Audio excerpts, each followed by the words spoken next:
L'histoire que je vais vous raconter aujourd'hui est un thread d'horreur. C'est aussi une histoire vraie. Et en plus de ça, c'est une histoire complètement folle. Donc elle mélange à la fois deux formats de vidéos que je fais assez régulièrement sur la chaîne. Donc je mettrai la vidéo dans les deux playlists que j'ai mis à jour d'ailleurs. Si vous n'avez pas vu toutes mes vidéos, je vous encourage d'aller voir la playlist des histoires complètement folles. Tout simplement parce que c'est ma playlist préférée sur la chaîne. À chaque fois, on découvre des histoires de dingue et j'adore ça. Je vous ai même pas dit bonjour. Ohayo gozaimasu minasan. Et voilà, ceci étant dit, je lance ce générique et on passe à l'histoire.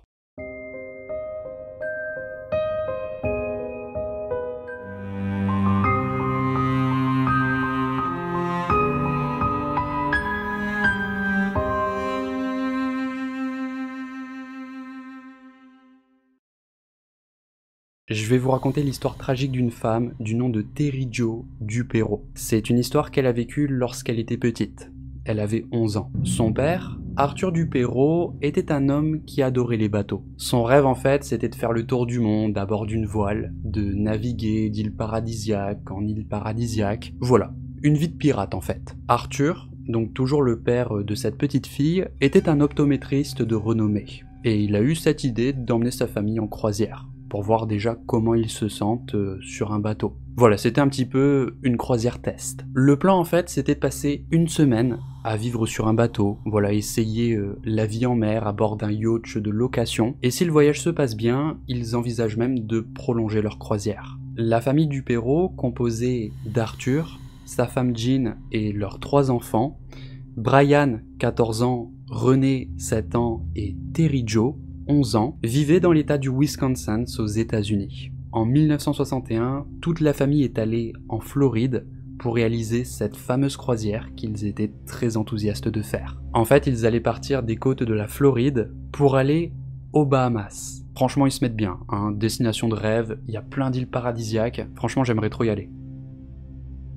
La famille est arrivée comme prévu à Fort Lauderdale, c'est une ville qui se trouve sur les côtes est de la Floride, et ils ont loué un voilier de luxe, appelé le Bluebell. Pour cette croisière, vu qu'il n'a pas trop de notions maritimes, Arthur a fait appel à un ami à lui, Julian Harvey, qui sera en fait le capitaine du bateau. Voilà, son ami était un ancien pilote de chasse pendant la Seconde Guerre mondiale, et il est un marin expérimenté. Et donc Arthur a loué ses services. Julian Harvey a profité de l'occasion pour amener sa nouvelle femme pour la croisière, Marie Déné, qui est une hôtesse de l'air qu'il a mariée il y a seulement 4 mois. Elle sera en charge de faire la cuisine pendant le voyage.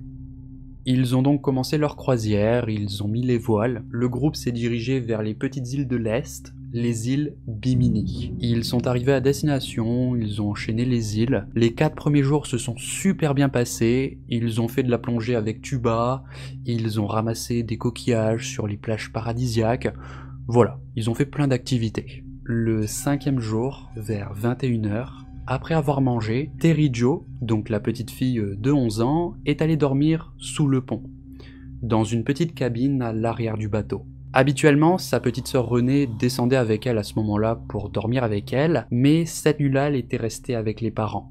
Terijo est donc allée dormir toute seule dans cette cabine. Au beau milieu de la nuit, elle est réveillée par des cris qui semblent provenir du pont qui se trouve juste au-dessus d'elle. Elle entend son frère crier à l'aide, et c'est le genre de cri où tu sais qu'il se passe quelque chose de grave. Elle entend des coups, des pas précipités, des piétinements.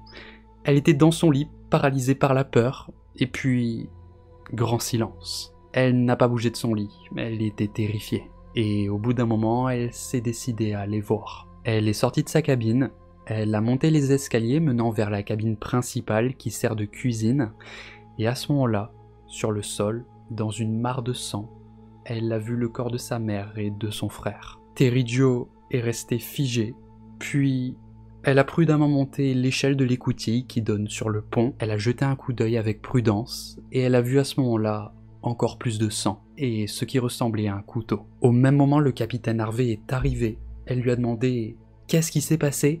Il l'a giflé au visage en lui criant de retourner en bas. Donc Terijo s'est retournée et elle a couru jusqu'à sa couchette. Une fois sur son lit, il y a de l'eau qui commençait à monter dans sa cabine, mais elle n'a pas bougé, elle avait beaucoup trop peur. Elle était traumatisée. Le capitaine Harvey est ensuite arrivé, il a descendu les escaliers et il s'est tenu à l'entrée de la cabine à la regarder. Il n'a pas dit un mot, il s'est contenté de la fixer pendant plusieurs secondes. Elle a vu qu'il avait un fusil à la main. Puis, il s'est retourné et elle a entendu remonter les escaliers. Terry Jo est restée figée sur son lit pendant que l'eau autour d'elle continuait de grimper. L'eau arrivant maintenant sur le dessus de son matelas, ça l'a fait sortir de son état de choc. Et donc elle s'est levée de son lit et elle est montée jusqu'au pont. En arrivant sur le pont, elle a vu que le canot de sauvetage flottait du côté gauche du bateau. Elle a dit à voix haute « Est-ce qu'on est en train de couler ?» Et elle a entendu « Yes !» Elle s'est retournée, elle a vu le capitaine Harvey avec la corde du canot dans ses mains. Il est arrivé jusqu'à elle et lui a crié « Tiens ça !» Il lui a mis la corde dans les mains. En fait, il voulait qu'elle tienne la corde du canot pour qu'il puisse directement monter à l'intérieur. Mais Terry Jo, qui était encore complètement sous le choc à ce moment-là, a perdu la corde lui a glissé des mains. Le canot a commencé à s'éloigner du bateau et elle a vu le capitaine Harvey sauter par-dessus bord pour rattraper la corde. Elle l'a vu nager jusqu'au canot et puis elle l'a perdu de vue à cause de la nuit. Heureusement, elle s'est souvenue d'un flotteur qui était accroché sur le mur droit de la cabine principale. Elle est allée le détacher pendant que le bateau disparaissait de plus en plus dans l'océan. Elle a mis le flotteur dans l'eau, elle est montée dessus et elle s'est éloignée de l'épave. Et donc, elle se retrouve toute seule sur son flotteur dans la nuit noire, au beau milieu de l'océan. Elle s'est mise à dériver. Malheureusement, elle n'avait strictement rien pour se protéger du froid de la nuit et elle s'est mise à trembler. Le lendemain matin, la température est rapidement montée, le soleil a commencé à brûler. Malheureusement, elle n'avait encore une fois rien pour se protéger du soleil. Elle n'avait pas non plus d'eau ou de nourriture. Elle a dérivé comme ça pendant plusieurs jours. Son flotteur s'est mis à se désintégrer et au bout d'un moment, elle n'avait pas d'autre choix que de laisser ses jambes dans l'eau, exposant ces parties de son corps. Pendant sa dérive, elle a aperçu un petit avion rouge qui est passé plusieurs fois au-dessus d'elle, mais bien qu'elle criait et qu'elle leur faisait signe, malheureusement ils n'ont pas été capables de la voir. Le truc, c'est que son flotteur est de couleur blanche, et son chemisier aussi, donc c'était très difficile de la voir. Le seul moment de réconfort qu'elle a eu pendant sa dérive, c'est lorsqu'elle a aperçu des dauphins qui nageaient juste en dessous d'elle. Elle s'est sentie rassurée en leur présence et ils sont restés à ses côtés pendant un bon moment. Au total, elle a dérivé pendant 84 heures, soit 4 jours, sans eau ni nourriture, à l'âge de 11 ans. Elle a eu beaucoup d'hallucinations pendant sa dérive et heureusement, le 4e jour, elle a été repérée par un bateau. Les secours ont été appelés et elle a été secourue. D'ailleurs, au moment où elle a été secourue, il y avait des requins qui tournaient autour d'elle. Et ça a rendu l'opération de sauvetage un petit peu délicate. Alors il faut savoir que le lendemain où le bateau Bluebell a coulé, le capitaine Harvey, qui était tranquillement dans son canot de sauvetage, a été repéré par un bateau pétrolier. Il a été secouru. Il a par la suite raconté son histoire aux gardes-côtes. Il leur a expliqué qu'il était le seul survivant d'un grave accident. D'après lui, une rafale soudaine a brisé les mâts pendant la nuit. Sa femme, Marie Deney et les autres ont été blessés lorsque les mâts se sont effondrés. Les conduites de gaz dans la salle mécanique se sont rompues et le navire a pris feu alors qu'il coulait lentement. Il leur a dit qu'il a réussi à lancer le canot avant qu'il coule et malheureusement les autres étaient bloqués dans le bateau. Plusieurs jours plus tard, Julian Harvey a appris que Terry Jo est en vie. Ah, le lendemain matin, ils ont retrouvé le capitaine Harvey mort dans sa chambre d'hôtel.